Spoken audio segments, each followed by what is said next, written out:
Volunteers welfare association से आप लोग आए हैं। न्याय विभाग सो रहा है और आप लोग रो रहे हैं, ऐसा आप कह रहे हैं। पूरा माजरा क्या है, क्यों आपको जंतर मंतर पे आके खड़ा होना पड़ा? देखिए ये पैरा लीगल वॉलंटियर जो है वो लीगल सर्विस अथॉरिटी जो लोगों को न्याय देने का काम करती है, लीगल एड देने का काम करती है, उस अथॉरिटी के साथ हम as a paralegal volunteer जुड़े हुए हैं। और हमारी जो ये एसोसिएशन है paralegal volunteer welfare association, वो पैरा लीगल वॉलंटियर के साथ में मिलकर के जो अपनी आवाज़ को उठाने का काम कर रही है। तो पैरा लीगल वॉलंटियर के साथ में हर स्टेट, हर डिस्ट्रिक्ट के अंदर बहुत सारा अन्याय हो रहा है। पैरा लीगल वॉलंटियर को काम देने के नाम पर ठगा जा रहा है। वहाँ पर पैरा लीगल वॉलंटियर जितने भी आज पूरे हिंदुस्तान में काम कर रहे हैं, तकरीबन 90,000 के करीब में पैरा लीगल वॉलंटियर काम कर रहे हैं, और जिसमें से तकरीबन 5% के करीब भी मुश्किल से होंगे जिनको अथॉरिटी पेमेंट दे रही है। बाकी जो पैरा लीगल वॉलंटियर हैं उनको एक लालच दे रखा है, उनको पेमेंट नहीं दिया जाता है। तो ऐसा क्यों कर रहे हैं और कितने राज्यों से लोग आ जाएं, ऐसा क्यों हो रहा है? यहाँ पर कम से कम जो है हमारे 10-12 राज्यों से पैरा लीगल वॉलंटियर आए हैं। जो पैरा लीगल वॉलंटियर जितने भी हैं उन्होंने मिल कर के आगे दूसरे पैरा लीगल वॉलंटियर को सपोर्ट किया है, फाइनेंशियली सपोर्ट किया है। जो आज यहाँ पर हर डिस्ट्रिक्ट से कम 2-2, 3-3 लोग जो आए हुए हैं, और अभी बहुत सारे लोग हमारे रास्ते में हैं। जो 2 बजे का प्रोग्राम है उसकी वजह से सभी जो है यहाँ पर पहुँच रहे हैं। तो अभी हमारे बहुत सारे साथी रास्ते में हैं जो आ जाएंगे अभी। तो पैरा लीगल वॉलंटियर जो है पूरे हिंदुस्तान के अंदर किसी पैरा लीगल वॉलंटियर को अथॉरिटी की तरफ से 2 दिन का काम दिया जाता है, किसी को 4 दिन का काम दिया जाता है, किसी को 5 दिन का काम दिया जाता है, और किसी पैरा लीगल वॉलंटियर साथियों को 26-26 दिन का काम दिया जाता है। जो पैरा लीगल वॉलंटियर जो तकरीबन अथॉरिटी के साथ जुड़े हैं, जो उनके चमचागिरी करते हैं, उन लोगों को पूरे महीने का वर्क दिया जाता है और उनको पेमेंट भी रेगुलर दिया जाता है।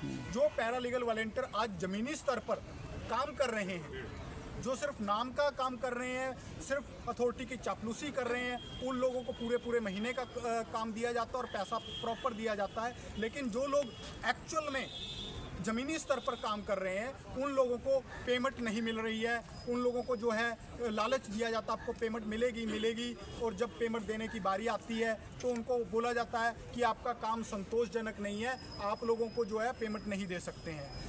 पूरा साल इस्तेमाल करने के बाद एक पैरा लीगल वॉलंटियर को ये जवाब मिलना बहुत ज़्यादा दुख की बात है। आज न्याय विभाग जो हैं उनको पेमेंट नहीं दे रहा है। 4-4, 5-5 साल हो चुके हैं हमारे पैरा लीगल वॉलंटियर साथियों को काम करते हैं पर उनको पेमेंट नहीं दिया जाता। कैसे जीवन चलता है, क्या क्या मुश्किलें आती है, क्योंकि पेमेंट तो मिल नहीं रहा, क्या करना पड़ता है फिर? परिवार के अदर सदस्य जो हैं वो काम कर रहे हैं, वो लोग कर रहे हैं, उनको भी एक तसल्ली दिया जा रहा है साथियों की तरफ से कि भाई पैसा देगी, अथॉरिटी देगी, पर 4-5 साल हो गए हैं। कितना बकाया होगा लगभग, अगर वैसे ही अंदाजा लगाया जाए?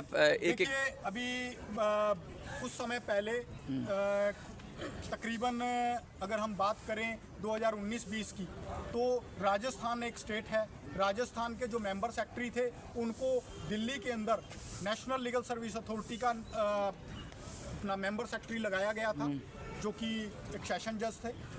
उनको राजस्थान में एक पैरा लीगल वॉलंटियर की 1-1.5 लाख रुपया पेमेंट बनती थी 1 साल की।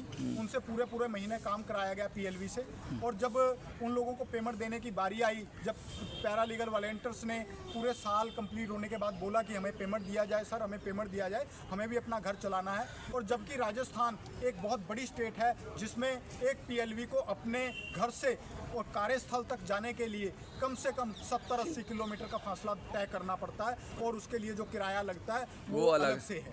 तो अथॉरिटी ने उनको 3 रुपये पर किलोमीटर बोला हुआ था, पर वो आज तक वो 3 रुपये किलोमीटर भी पता नहीं कहाँ चला गया है।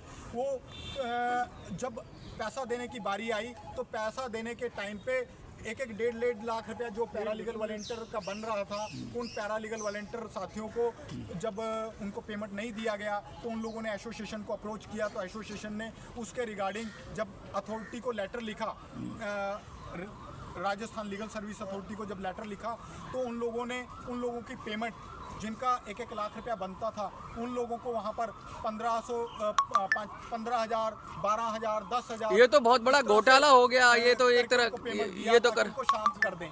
और जबकि वो लोग 30-40 हज़ार तो आने जाने में खर्च कर चुके हैं। और तो ये तो एक तरह से चीटिंग हो रही है, एक तरह घोटाला हो रहा है बहुत। सर ये बिल्कुल घोटाला हो और रहा है। करोड़ों रुपया का हर स्टेट के अंदर पैरालीगल वॉलेंटियर तकरीबन हर स्टेट में 200 से 300 400 पैरालीगल वॉलेंटियर दिखाए जा रहे हैं और उन लोगों को पेमेंट जो है दिखाई जा रही है कि मिल रही है, जिसकी हम लोगों ने आरटीआई के थ्रू इन्फॉर्मेशन निकाली थी। और पैरालीगल वॉलेंटियर्स को उन्होंने दिखाया 70% पैरालीगल वॉलेंटियर को पेमेंट दी गई है, लेकिन उसमें से सिर्फ 5% भी मुश्किल से लोग होंगे जिनको पेमेंट दिया गया है। बाकी मतलब खुद बिल बना के खा लेते हैं। हाँ जी, बिल बना के वो गबन हो रहा है, तो वो पेमेंट मिस यूटिलाइज हो रही है और पैरालीगल वॉलेंटियर्स को ये पेमेंट नहीं मिल रही है। जितने भी जजेस हैं वो मेंबर सेक्रेटरी और सेक्रेटरी जो होते हैं वो ये जो सीजीएम है, सीजीएम एक सेक्रेटरी लगाया जाता है डिस्ट्रिक्ट लीगल सर्विस अथॉरिटी का, और मेंबर सेक्रेटरी जो है वो एडिशनल सेशन जज को मेंबर सेक्रेटरी बनाया जाता है। तो वो लोग उन लोगों के घरों में जो माली काम कर रहे हैं, उन लोगों के घरों में जो नौकर काम कर रहे हैं, उन लोगों के जो पर्सनल ड्राइवर काम कर रहे हैं, उन लोगों को एज ए पैरालीगल वॉलेंटियर दिखा करके जो है उनको पेमेंट दिया, वहाँ से पेमेंट दिया जा रहा है, जो एक्चुअल में पैरालीगल वॉलेंटियर। क्या लग रहा है कि पैसे की एकदम खुली लूट हो रही है इस नाम? इस चीज़ में हम लोग ये प्रॉपर कहना चाहेंगे कि ये जो है लूट बहुत बड़े लेवल पे लूट हो रही है।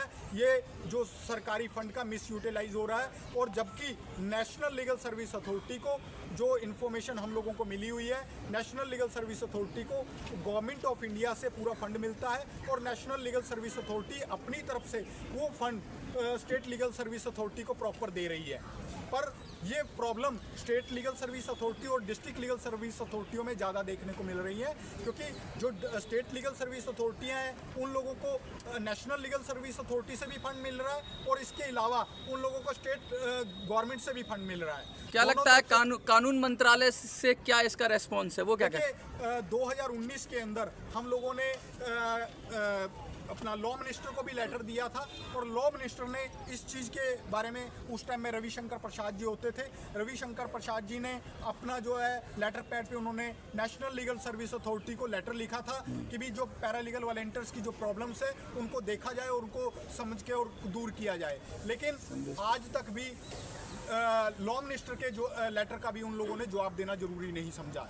आज आप यहाँ से क्या संदेश देना चाहेंगे जो लॉ मिनिस्टर हैं? और हम उनको यही संदेश देना चाहेंगे कि वो लोग हमारी इन समस्याओं को गंभीरता से लें और हमारी जो समस्याएं हैं उन चीज़ों को दूर करें, अन्यथा ये पैरालीगल वॉलेंटियर आज जो हर डिस्ट्रिक्ट में पैरालीगल वॉलेंटियर साथियों ने सपोर्ट करके 2-2, 4-4 लोगों को यहाँ भेजा है, आने वाले समय में वो जो पैरालीगल वॉलेंटियर है वो पूरे हिंदुस्तान का पैरालीगल वॉलेंटियर दिल्ली में इकट्ठा होगा और दिल्ली के अंदर हम लोगों को भूख हड़ताल पे बैठना पड़ा तो हम लोग भूख हड़ताल पे बैठेंगे और तब तक हम लोग हिलेंगे नहीं जब तक हमारी मांगों को माना नहीं जाएगा।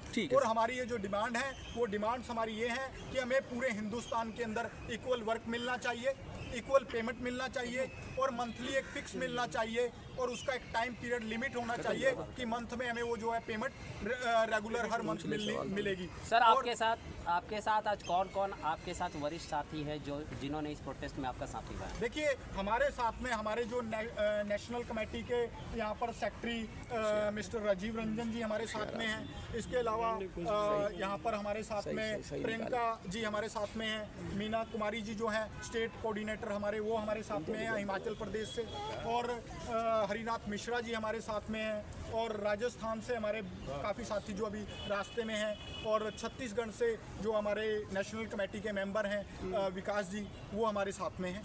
तो आगे अगर मान लीजिए आपके साथ न्याय नहीं होता तो आगे का रुख क्या होगा? आगे का रुख मैं आप लोगों को पहले क्लियर कर चुका हूँ कि आगे का रुख हमारा ये है कि आने वाले समय में अगर हमारी इन समस्याओं को जल्द से जल्द गौर नहीं किया गया तो हम लोग पूरे हिंदुस्तान के पीएलवीज को दिल्ली में इकट्ठा होने का आह्वान करेंगे और पूरे हिंदुस्तान के पीएलवी को दिल्ली में इकट्ठा करेंगे और जो भी हमारी ये डिमांड्स हैं और हम लोग जो है आरटीआई की सारी इन्फॉर्मेशन हम लोग पूरी मीडिया के सामने लीक आउट करेंगे। क्या गवर्नमेंट पे आपको भरोसा है?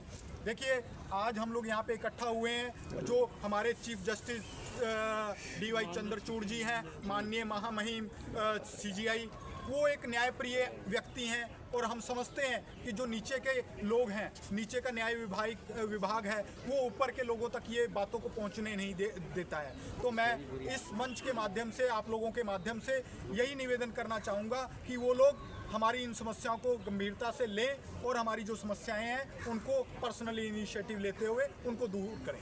ठीक है, धन्यवाद।